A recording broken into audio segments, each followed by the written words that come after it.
Alors, docteur Ocala, est-ce que vous pourriez un petit peu, si vous voulez, retracer un peu votre itinéraire ici, peut-être en commençant par dans quel état d'esprit étiez-vous en arrivant au CIESPAC et qu'est-ce qui vous a surpris, étonné, quelles ont été vos premières impressions en arrivant? Merci, monsieur le directeur.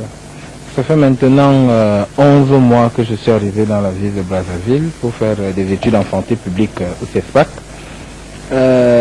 Qu'est-ce qui m'a surpris, à quoi je m'attendais, c'est difficile de le dire. C'est-à-dire que lorsque on fait des démarches pour entrer dans une école de gestion, c'est qu'on a besoin d'apprendre des choses. Et habituellement, on rêve. On rêve, c'est-à-dire que je m'attendais à trouver un établissement bien structuré, qui fonctionnait comme dans mon rêve, dans ma tête, tout, un peu comme on dit, tout se passerait le meilleur du monde dans cet établissement. Donc lorsque je suis arrivé dans l'établissement, les premières difficultés après m'être confronté au cadre géographique, c'est-à-dire où habiter, comment s'adapter au climat, comment pouvoir se nourrir. Ce qui n'était pas évident parce que le CIESPAC n'avait pas à ce moment, n'a pas jusqu'à l'heure où nous parlons, des structures d'hébergement. Bon, le problème de la restauration a pu tant bien que mal été résolu par les étudiants que nous sommes. Mais il faut dire que d'emblée, j'ai eu l'impression j'étais un peu désamorcé parce que tout ne marchait pas comme je voulais. En fait, il faut dire qu'on avait commencé des cours planification de la formation. On s'attendait à des programmes qui n'arrivaient pas, des instructions qui n'arrivaient pas, un cadre bien classé qui n'était pas là. Et au fur et à mesure que les jours passaient, on s'est mis, la direction d'établissement a mis à notre disposition un certain nombre de textes. On a lu, on a compris, on n'a pas bien compris, mais petit à petit, on se rendait compte que le directeur voulait faire passer une idée qui était nouvelle. Et comme toute idée nouvelle, on s'est d'abord braqué contre elle de manière automatique, parce qu'on voulait que ça fonctionne comme nous voulions et comme ça fonctionne partout ailleurs. Et au fur et à mesure que les semaines passaient, on s'est rendu compte un peu que on était obligé nous-mêmes de nous mêler de ce qui se passait au CIESPAC pour pouvoir avoir des enseignements. Donc petit à petit, on était obligé de devenir d'abord responsable et en le devenant, on a rencontré des difficultés, on a affronté un certain nombre de difficultés du part de l'administration qui elle-même aussi formait des blocages par rapport à cette avancée nouvelle. Et à ce moment-là, on s'est mis à plus lire les textes que le directeur distribuait parce que ça nous permettait de déjouer les oppositions qu'on rencontrait au niveau de l'administration de l'établissement. C'est-à-dire quoi? C'est-à-dire que lorsque je me rendais compte que j'ai besoin d'un document comme le certificat de scolarité que le directeur doit signer comme mon bailleur, dont mon bailleur a besoin, je demandais une fois au secrétariat, l'autre fois je m'asseyais moi-même au micro-ordinateur. Je le saisissais et je le laissais à la direction lorsque la secrétaire du directeur s'opposait au fait que je ne dois pas faire saisir un certificat de scolarité. À ce moment-là, je revenais voir la méthode et je disais la méthode dit que je dois résoudre les problèmes que je rencontre. Et le problème que je rencontre, c'est avoir un certificat de scolarité pour faire payer ma bourse. Donc petit à petit, on est entré dans l'idée de pouvoir prendre en charge nous-mêmes notre formation et je dois dire que à partir de ce moment, on s'est senti plus responsabilisé. Pendant un temps, quand même, il faut dire que on a continué à le faire parce que c'était utile pour nous. Parce qu'on pensait que si on ne fait pas quelque chose, ça ne va pas passer parce qu'on avait fini par comprendre qu'il n'y aura jamais le cadre formel d'un établissement qui encadre des étudiants. Donc, au départ, on l'a fait un peu par égoïsme avec un groupe d'amis qui commençait à comprendre le problème. Donc, il fallait faire quelque chose pendant une année. On n'était pas parti du Cameroun pour atterrir ici et bousiller une année à ne rien faire. Et petit à petit, on est parti de cet état d'esprit et on s'est mis à comprendre la méthode telle que on devait nous-mêmes en réalité faire fonctionner l'établissement avec des desiderata, à préciser ce qu'on voulait faire et à regarder de temps en temps à la maison ce qui ne marche pas et que nous on pourrait améliorer. C'est dans ce cadre que nous avons réfléchi à un projet de cafétéria ici, parce que le problème de la restauration se posait toujours et parce que l'établissement, du fait même que c'est une institution, a des lourdeurs que nous on ne pouvait pas avoir avec des contraintes financières extra. Donc on s'était organisé entre étudiants pour pouvoir mettre en place une petite cafétéria pour avoir un café, pour avoir un coca entre deux cours. Et je dirais que c'est à partir de ce moment-là que j'ai vraiment commencé à comprendre ce que c'est que la méthode. C'est-à-dire, en mettant en place cette cafétéria où des camarades m'avaient responsabilisé, je me suis mis à être obligé à prendre une grande partie, à rechercher des cours, des connaissances pour gérer cette cafétéria-là. Et dans le processus, je me suis rendu compte que en fait, j'étais en train d'apprendre, de faire ce que je suis venu faire au CESPAC, c'est-à-dire apprendre la gestion. Sans apprendre la gestion directe des structures de santé, mais j'avais commencé à apprendre les principes généraux de gestion. Et ça s'avérait de plus en plus intéressant et je pense que c'est à ce moment que un certain nombre d'étudiants, j'ai envie de dire la bonne majorité, a récupéré la méthode à son avantage et il était devenu impossible d'accepter un cours magistral, d'accepter qu'on vienne résoudre nos problèmes, d'accepter qu'on organise les activités à notre place. Et c'est à ce moment-là qu'on a commencé à organiser nous-mêmes les activités liées à notre formation, organiser des groupes pour savoir comment le stage va se passer, organiser des groupes pour monter les modules de formation.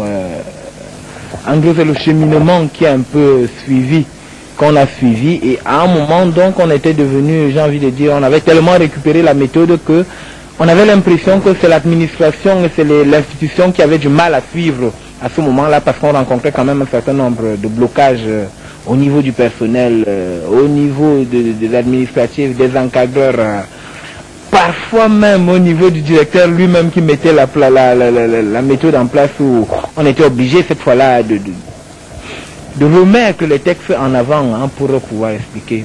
En bref, c'est ce que je peux dire, monsieur le directeur. D'accord. Vous avez parlé d'établissements classiques. Au fond, si je vous demandais brièvement, quelle est la différence entre le CIESPAC et un établissement classique? La différence entre un établissement classique et le CIESPAC aujourd'hui, je veux dire, la question elle est facile à répondre pour moi parce que le fossé il est énorme. Il est énorme parce que lorsqu'on a fonctionné dans des établissements classiques, moi j'ai fait des écoles de médecine dans un établissement qui fonctionnait de manière classique, c'est-à-dire que j'arrive à Yaoundé, au Cameroun. Donc vous arrivez, vous avez un cadre bien défini, vous avez un programme de cours, vous avez une série de matières que vous devez suivre, vous avez une logistique qui suit d'emblée et il faut dire que la caractéristique c'est que vous êtes là pour ingurgiter des cours qu'on vous donne, vous les apprenez, vous les rendez, l'organisation de l'établissement ne vous intéresse pas en réalité et puis les problèmes de l'établissement, vous êtes un peu mis à l'écart des problèmes de l'établissement. Lorsque vous regardez fonctionner le CIESPAC, j'ai envie de dire, au départ on a l'impression, ça a des avantages, ça a des inconvénients, mais la grande différence sur le plan méthodologique c'est que si à un moment vous vous rendez bien compte en tant qu'étudiant que la méthode, j'ai envie de dire, le directeur a joué la méthode à fond, c'est-à-dire que vous vous rendez compte que si à un moment vous ne créez pas, vous ne jouez pas de créativité, vous n'aurez pas de formation. Ça, c'est la grande différence. C'est-à-dire qu'il n'y a pas de filet protecteur qui disent c'est l'approche par résolution des problèmes, mais bon, il y a quand même là, à tel moment vous allez en congé, à tel moment voici ce que vous devez faire. Il n'y a pas d'échéance, si vous voulez. C'est-à-dire que si vous décidez, comme nous on a pu décider, qu'on veut un module sur la gestion globale du district, même si l'établissement, les responsables, le chef de filière, si quelqu'un n'était pas d'accord, on a pu l'obtenir. Bon, à la fin, on a pu se rendre compte de ses avantages et ses inconvénients et nous allons pouvoir rectifier nous-mêmes. Donc vous avez le CIESPAC qui fonctionne vraiment sur un modèle, j'ai envie de dire expérimental. C'est-à-dire, vous avez un établissement qui fonctionne, qui a des problèmes, qui a des problèmes en personnel, qui a des problèmes de gestion de matériel, qui a tous les problèmes possibles, et qui donc essaye de faire, de créer un cadre. Ce cadre de problèmes institutionnels fait en sorte que le gestionnaire de district qui est en chantier doit à la limite résoudre les problèmes de cette institution. Et je crois que c'est le premier pas vers l'apprentissage de la résolution des formations sanitaires, des institutions sanitaires, des structures de santé qu'on va avoir à gérer. C'est-à-dire qu'à un moment, vous vous rendez compte qu'il faut gérer une salle informatique. Si vous ne le faites pas, ça ne se passe pas bien. Vous vous rendez compte que vous avez une bibliothèque où il n'y a pas quelqu'un qui s'occupe de la bibliothèque. Ça veut dire que vous devez pouvoir vous organiser pour pouvoir utiliser les livres sans qu'ils se perdent, sans qu'ils se déchirent, qu'ils soient disponibles. Donc, vous avez, je veux dire, la différence fondamentale entre un établissement classique et le CIESPAC, c'est qu'un établissement classique prévoit ce qui va se passer. Tout se déroule selon un fil conducteur et vous devez arriver à un niveau précis. Et alors, dans la méthode, sur le plan de l'acquisition des connaissances, ce qui peut être, que je juge aujourd'hui comme dangereux, c'est que vous buvez des leçons, quand vous incurgitez, on vous interroge sur ces leçons-là, vous récitez, vous restituez ce qui vous a été donné, et vous avez un diplôme. Ça veut dire dans le cas du cursus que je disais tout à l'heure, vous êtes médecin. Mais habituellement, c'est des connaissances théoriques qu'on juge. Le CIESPAC a cette différence et maintenant je juge que c'est un avantage non seulement de donner des connaissances théoriques, d'évaluer ces connaissances théoriques, mais surtout d'évaluer la résolution des problèmes. C'est-à-dire qu'aujourd'hui, indépendamment de comment je vais finir mon année, de l'appréciation que la direction de l'établissement voudrait donner, ce que je sais moi, c'est qu'aujourd'hui je peux gérer une cafétéria. Je sais les problèmes que je vais rencontrer, je sais les moyens que je dois prendre pour les résoudre. Je l'ai appris de fait, et si on veut m'évaluer selon la méthode, on aura tendance à regarder des activités que j'ai accomplies et pas que j'ai réfutées. Et je pense que c'est une différence fondamentale dans le produit, parce qu'on est capable de dire à la sortie du produit à ce moment-là, il n'est pas capable de réfuter ceci, cela, mais il a pu faire ceci, cela. Et je pense que c'est une différence assez importante. Alors, est-ce que vous pensez que la qualité de l'enseignement, qu'est-ce que vous en pensez de la qualité? Parce que c'était un des points d'interrogation. Est-ce que finalement, il y a un enseignement de qualité au CIESPAC ou est-ce qu'il y a une formation de qualité au CIESPAC? Je pense que le problème de la qualité de la formation est difficile à apprécier comme ça au pif, c'est-à-dire qu'à une dimension individuelle. Je pense que pour parler de la qualité de la formation dans une institution, il faut faire une évaluation. Et évaluation avec tout ce que cela comporte, c'est-à-dire créer un cadre, chercher des indicateurs, pouvoir analyser. Bon, maintenant, je dis sur le plan purement personnel, ce qui est important, et je crois que c'est ce que j'ai le plus appris au CIESPAC, ce qui est important dans la méthode CIESPAC actuelle, c'est qu'elle apprend l'essentiel aux apprenants. C'est-à-dire apprendre aux gens comment il faut faire pour travailler, pour acquérir de nouvelles connaissances. Partant de ce principe, on en arrive à se dire, quelle que soit la qualité de la formation que moi, le docteur Okala, j'ai reçu au CIESPAC aujourd'hui, seulement avec la méthode que j'ai apprise et que je défendrai contre vents et marées, seulement à partir de cette formation, de cette méthode, quelle que soit la qualité de la formation que j'aurai reçue, quel que soit le moment où je vais sortir du CIESPAC, j'ai l'instrument qui me permet de me former, même en dehors de l'établissement et continuellement pour me mettre à la page. Je pense que c'est assez important lorsque on compte juger de la qualité du travail dans l'environnement. Mais sur le plan pratique, qu'est-ce qu'il faut dire? Sur le plan pratique, il faut dire que je suis arrivé au CIESPAC, j'étais médecin, j'ai appris à faire, je connaissais un certain nombre de choses dans la gestion, j'avais géré un district de santé avant au Cameroun. Mais si on me demande moi-même d'évaluer la qualité de la formation que j'ai eue, et là je parle sur le plan personnel, au moment où je me trouve, c'est-à-dire après 11 mois, moi je dirais j'ai beaucoup gagné du CIESPAC, j'ai beaucoup appris, et j'ai appris sur le plan pratique, c'est ce qui est important pour moi. C'est-à-dire qu'aujourd'hui, je suis arrivé, je ne savais pas ouvrir un logiciel d'ordinateur. Aujourd'hui, je sais le faire.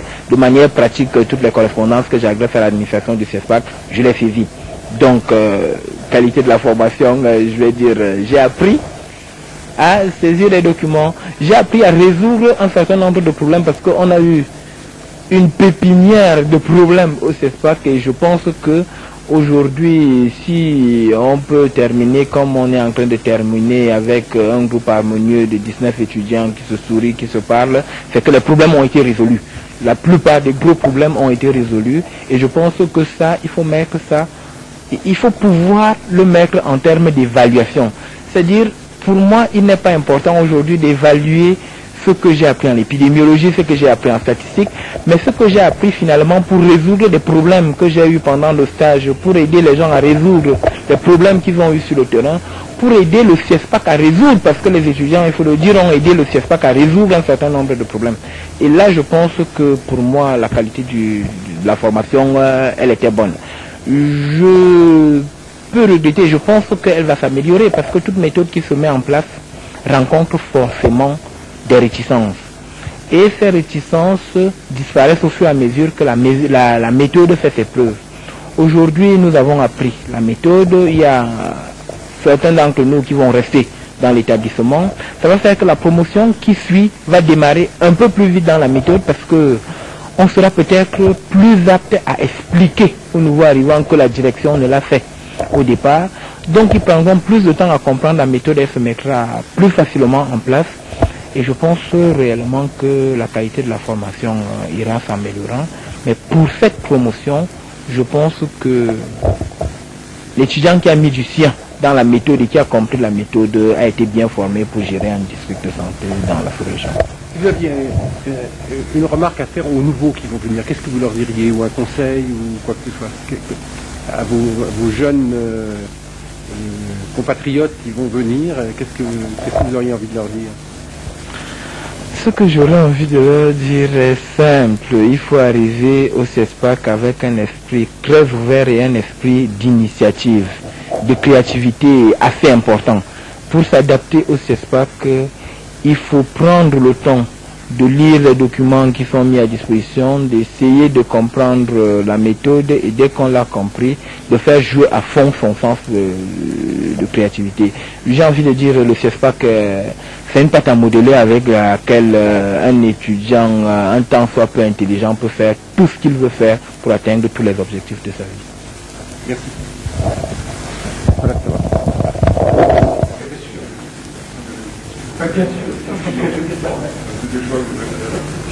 sûr.